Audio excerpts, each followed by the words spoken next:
Ang layo ng pinuntahan nitong si Tiger guys, sa Mindoro pa siya natin ipina-adopt pero kasama naman niya dito ang kanyang kuya Leon. Wow! Madaling araw pa lang nga nung umalis si ng mother at nag-ayos nga ng mga gamit nila dito kay McQueen. Ngayong araw kasi nang ito nakaplano yung paghatid niya kay Nainay pauwi ng Mindoro at kasama nga natin ngayon itong isa sa mga anak ni Mama Fiona na si Tiger. Nabanggit ko naman na sa inyo sa previous video natin na lahat nga po ng mga puppies ni Mama Fiona may pupuntahan ng kani-kanilang mga family. At ang huling puppy nga naalis sa atin ay etong si Tiger, tapos ngayon nga ay sa Mindoro ang punta niya. Buti na nga lang talaga guys, naayos din natin lahat ng mga papeles na kailangan para makapag-ship ng aso, kaya naman nadala na agad natin ngayon si Tiger. Habang nasa biyahe nga, kinumutan din muna siya para hindi nga siya lamigin, at habang nandito na rin nga sa pinakabarko kasi medyo malamig talaga, lalo't dadaan tayo sa pinakadagat. Nung andito na nga sa barko, hindi na umakyat si na mother, dito na nga lang sila nagstay sa loob na nasasakyan para nga may kasama dito si Tiger. Medyo hassle rin nga kasi kung dadalhin pa natin siya sa taas since medyo mahirap guys yung stairs sa ganitong barko. Pero si mother nga, iniwan niya muna itong si inay since sila nga ni tita ay umakyat muna sa taas para nga magtingin kung ano ba yung mga ganap doon. Ganito nga lang talaga guys sa barko, medyo pahirapan talaga pag lalabas ka since medyo sikipan nga yung mga ganitong sasakyan. Pero si mother, super napawaw siya sa sasakyan na nasa harap ni McQueen kasi tingnan nyo, pink na pink siya tapos napakaangas niya. Alam nyo naman si mother, si pink talaga siya, si fuchsia pink, kaya tuwang-tuwa siya dyan sa car na yan. Anyways, ayan nga, umakyat sila dito sa taas para nga maipakita rin sa inyo kung ano ba yung itsura sa barko since sabi nga yung iba sa inyo hindi pa talaga nakakasakay. Bale, matarik nga talaga yung hagdan guys at medyo manipis rin, pero as long as nakakapit ka, safe ka naman dyan. Dito sa taas, dito nagsistay talaga guys yung mga passenger, kahit nga yung mga walang sasakyan, dito sila tumatambay talaga habang nasa biyahe. Sa baba naman guys, sa pinaka first floor, lahat nga po nang nandyan ay mga sasakyan at iba't ibang sasakyan po ha. Pwede mga truck, sasakyan na kotse at kahit mga motor or tricycle. Yung mga driver naman guys, pwede naman silang tumaas kapag gusto nila, pero mostly talaga yung mga merong private na sasakyan, sa baba na lang rin sila nagsistay para nga kapag aalis na ulit yung sasakyan, ready sila. Ito naman na guys yung itsura kapag andito ka na sa taas. Syempre tanaw na tanaw mo lahat mula dito. Nung time na to nga, nandito pa si na mother sa pinaka-port ng Batangas, kaya marami pa talaga makikita mga ship. Ganito naman yung itsura dito sa second floor guys, may mga upuan yan na para sa mga passengers, pero iba't iba rin talaga. Kasi naman may mga rooms din talaga guys, tapos meron pa nga may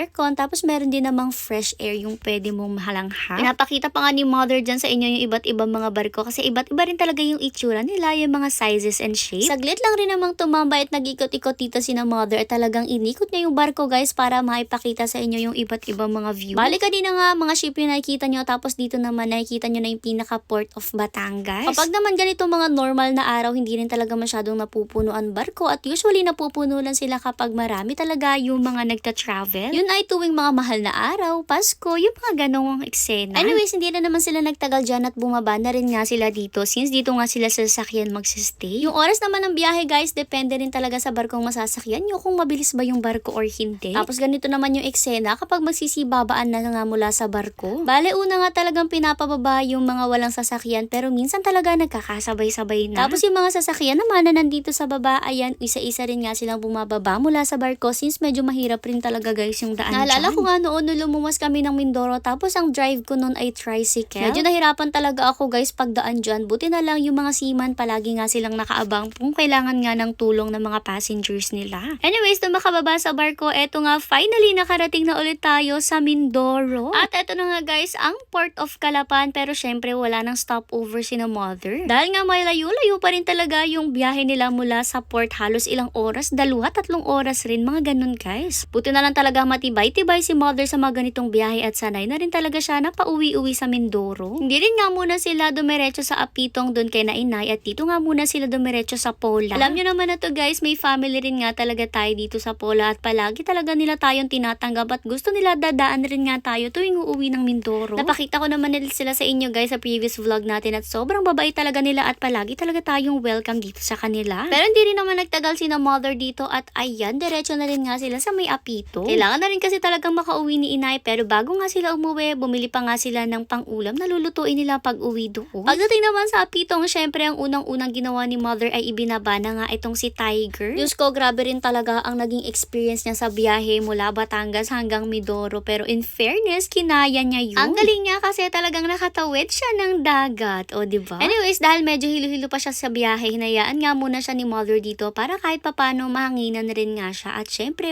nakagalaw-galaw siya. May dala rin naman si Mother na panglagay sa leeg tapos tali, kaya naman sinuot niya agad yan kay Tiger. After niya nga maisuot yan, sa kanya nga dahan-dahang pinalabas si Tiger since medyo takot pa talaga siya at hindi talaga siya gumagalaw paglabas niya. Pero normal lang din naman talaga yung reaction niya since first time niya nga makarating dito tapos halos hindi naman siya nakakalabas talaga ng bahay. Kaya naman comfort rin muna siya ni Mother dyan. Alam ko rin nga na hindi niya pa nakakalimutan itong si Doggy, ang napaka-loyal nga na aso ni tatay, at tingnan niyo ang laki na niya ngayon at in fairness, ang taba niya. Maalala ko nga nung medyo maliit pa siya, Diyos ko, mas mapayat pa talaga siya at tumaba talaga siya ngayon. Tapos hindi pa rin nga niya nakakalimutan si Mother, ayan, salubong rin nga siya kay Mother dyan. Etong si Tiger naman, talaga nakayakap pa siya kay Mother, parang alam naman na niya na iiwanan na siya ni Mother dito. Pero nung time na to nga, sinasabi lang ni Mother na magiging masaya naman itong si Tiger dito since malawak talaga guys yung area niya. Maninibago nga lang talaga siya sa una, lalo't wala yung mga kapatid niya at wala pa talaga siyang masyadong makikilala dito. Pero gaya naman natin ay mamahalin rin naman siya dito, taalagaan rin naman siyang mabuti. Tingnan nyo naman guys, pwedeng dito magtakbo-takbo itong si Tiger at kahit gaano siya kapagod magtakbo-takbo, talagang hindi niya matatapos takbuhin kung gaano kalawak itong lugar nila dito. Simple lang rin nga yung pamumuhay nila dito syempre dahil sila nga ay dito sa medyo paloob guys, or parang pinakapabukid na, tapos mga magsasaka rin nga sila. Pero sigurado naman ako na may enjoy ni Tiger dito sa Mindoro. Pero guys, hindi naman siya dito kina Inay magsistay, kundi dito kina Leon. Yes guys, eto na nga si Leon. Finally, nabisita na ulit natin siya at tingnan nyo naman, talagang ang taba-taba choy pa rin niya. For kasalubong rin nga siya dyan kay Mother since hindi pa naman talaga niya makakalimutan si Mother at tayo nga nagpalaki sa kanya. Ayan rin nga si Tito guys, ang father ni Leon. Ayan, tinutulungan niya tayo sa mga gamit na dala natin. Tinungan naman agad ni Mother si Leon tapos inilapit nga dito kay Tiger para kahit papano makilala nga ni Leon si Tiger. Kasi si Tiger guys ay dito rin nga kay Tito Abe mapupunta. Bale magkasama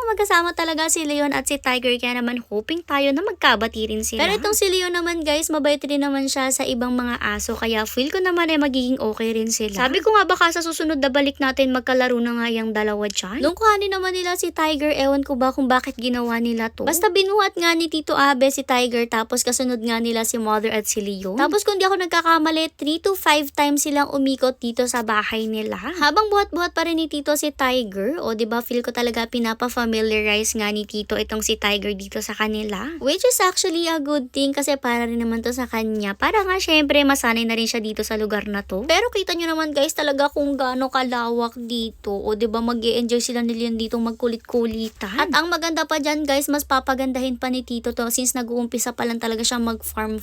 Pero soon, Diyos ko, marami na kayong makikita dito mga kung anik. Si Leon naman naka-electric fan dito tapos presko rin naman talaga yung hangin. Si Tiger nga inilagay rin muna ni Tito dito sa cage ni Leon pansamantala. Tapos ayan, naka-electric fan din siya dyan. Pero soon, syempre makakapagtakbo-takbo at lakad-lakad rin naman si Tiger dito sa area nila since napakalawak rin